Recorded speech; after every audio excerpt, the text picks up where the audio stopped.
இது உங்களோட குரோத்தவே தடுக்குது. எக்ஸ பத்தி நினைக்காதீங்க. டிவோர்ஸ் ஆன மென்னாலும் விமன்னாலும் அவங்கள நினைச்சுக்கிட்டே இருந்தீங்கன்னா புதிய நபரா மாற முடியாது. உங்களோட தடையை உடைக்க வேண்டிய நேரம் இதுதான். உங்க வாழ்க்கையில ஒருத்தவங்களை விட்டு விலகிட்டாங்கன்னா அவங்கள பத்தியே உங்க மனசுல இருந்து அவங்க கிளம்பலாம், அதுவே உங்க முன்னேற்றத்துக்கு தடையா மாறிடும். உங்க தடையை உடைக்க வேண்டிய நேரம் இதுதான். உங்க மனநிலைய உடைங்க. இதுதான் உண்மையான தடை. அந்த நம்பிக்கையை உடைச்சிருங்க. இது உங்களை புதிய வாழ்க்கையினோட தொடக்கம்.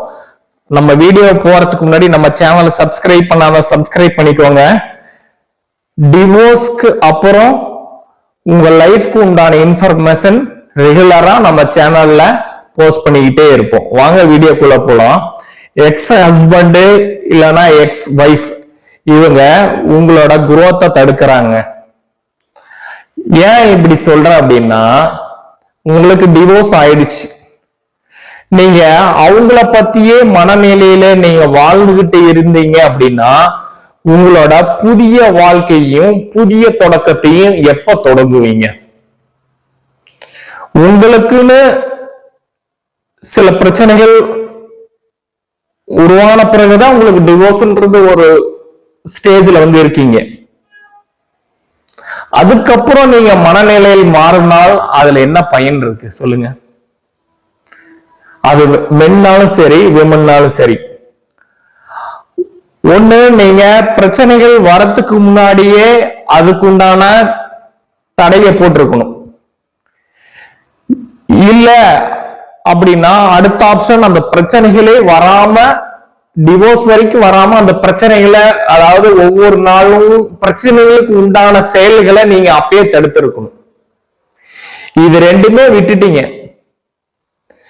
எல்லா செயலும் முடிஞ்ச பிறகு, டிவோர்ஸ் ஆன பிறகு நீங்க எக்ஸ பத்தி நீங்க நினைச்சு என்னதான் பண்ண போறீங்க? ஒண்ணுமே பண்ண முடியாது.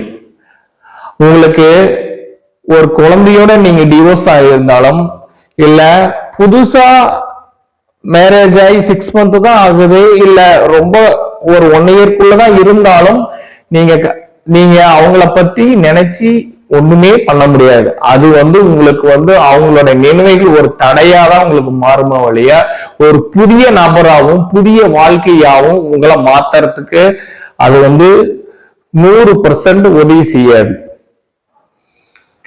நீங்க எல்லாத்தையும் இதை மாத்தணும்னு உங்க மனசுக்குள்ள நீங்க ஒரு சின்ன ஒரு இடம் கொடுத்தீங்க அப்படின்னா அது ஆட்டோமேட்டிக்கா மாறும். அதுவும் ஒரே நாள்ல மாறாது, 1 weekலயும் மாறாது. அது என்னன்னா கொஞ்சம் கொஞ்சமா பர் டேக்கு ஒரு 5 times 6 times நீங்க மாத்தணும்ன்ற அந்த மனநிலையை வரப்போதான் உங்களுக்குள்ள அந்த சேஞ்சஸ் உங்களை அறியாம ஃபர்ஸ்ட் உங்க பிரெயின்ல நடக்கும். அதுக்கப்புறம் அது உங்களோட செயலா மாறி உங்க வாழ்க்கைக்கும் அது ஒரு மாறுதலாவும் மாற்றமாவும் அமையும். அது வரைக்கும் நீங்க பொறுமையா தான் இருக்கணும். அந்த பொறுமையா நீங்க கடைபிடிக்கணும்னா, அந்த தடையை உடைக்கணும் அப்படின்னா நீங்க செய்யக்கூடிய செயல்ல முழு கவனம் செலுத்தணும். நீங்க செய்ய வேண்டிய செயல் எதுவா இருந்தாலும் அதுக்குண்டான உழைப்பு, அதுக்குண்டான நேரம், அதை பற்றிய சிந்தனை தான் நீங்க சிந்திக்கணும். உங்களுக்கு இடையிலையோ இல்ல ஒரு டிராவல்லையோ இல்ல நீங்க ஒரு வெளியில சமுதாயத்துல சம் சிச்சுவேஷன் உங்களை ஃபேமிலியா பாக்குற ஒரு உங்க மனசை அஃபெக்ட் பண்ற ஒரு செயலா இருக்கிறப்போ உங்க லைஃப் நீங்க அடாப்ட் பண்ணி பார்த்தீங்க அப்படின்னா உங்களால மறுபடியும் புதிய நபரா எப்பயுமே மாற முடியாது. அதுக்குதான் இது எல்லாம் மறந்துருங்க. எக்ஸ பத்தியும் மறந்துருங்க, உங்களை பத்தியும் மறந்துருங்க, உங்களோட பழைய வாழ்க்கையை பத்தியும் மறந்துருங்க. மறக்கிறது மிக பெரிய ஒரு கோலா உங்களுக்கு அமையக்கூடாது அப்படின்றதுக்காக தான் உங்களுக்கு இந்த ஒரு விஷயத்தை இவ்வளவு ஒரு தன்மையிலையும் இத்தனை டைம் உங்களுக்கு அழுத்தமா சொல்றேன். அது உங்களுக்கு புதிய ஒரு வாழ்க்கைன்றது எல்லாத்துக்குமே வாழ்க்கை தான். அது டிவோர்ஸ் ஆனாலும் அடுத்ததுன்ற ஒரு வாழ்க்கை தான். ஏன்னா மனிதர்கள் அப்படின்னா அதை வாழ்ந்துதான் ஆகணும் அந்த உயிர் இருக்க வரைக்கும்.